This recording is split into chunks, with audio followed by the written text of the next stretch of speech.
And now the time has come to rewrite the meaning of the 2014 election. Few things are as dangerous to a long-term strategy as a short-term victory. Republicans scored the kind of win that sets one up for spectacular, catastrophic failure, and no one is talking about it.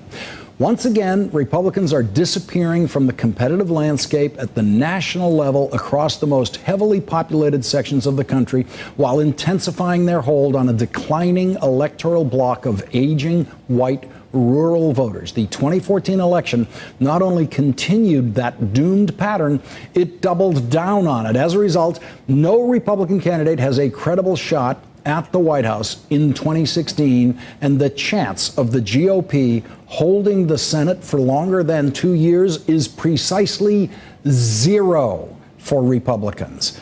The 2014 election is a prelude to disaster. Understanding this trend begins with a stark graphic. Behold the blue wall.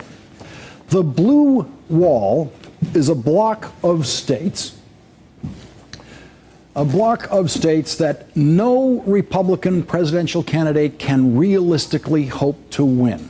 That block has finally extended to New Hampshire, meaning that at the outset of any presidential campaign, a minimally effective Democratic candidate can expect to win 257 electoral votes without even trying. That's 257 out of the 270 needed to win. Arguably, Virginia now sits behind that blue wall as well. Democrats won the Senate seat there without campaigning in a year when hardly anyone but Republicans showed up to vote, and the GOP enjoyed its largest wave in modern history. Virginia would take that tally to 270. Again, that's 270 out of 270. By contrast, Republicans control a far more modest red fortress, which currently amounts to 149 electoral votes. What happened to that fortress amid the glory of the 2014 victory? It shrunk yet again. Not only are New Hampshire and probably Virginia now off the competitive map, Georgia is now clearly in play at the federal level. The Republican Party's geographic and demographic isolation from the rest of America actually got worse. Republican Senate candidates lost every single race behind that blue wall. Every one. Across the country, every major Democratic ballot initiative was successful, including every minimum wage increase.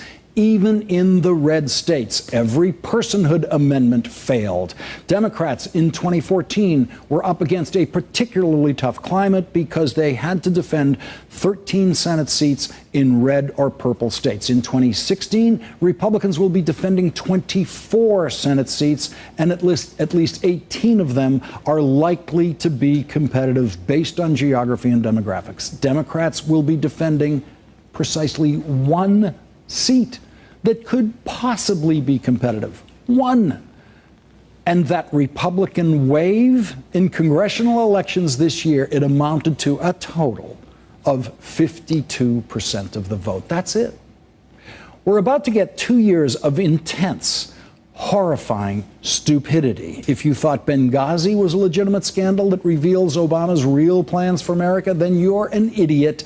But these next 2 years will be, briefly, a happy period for you.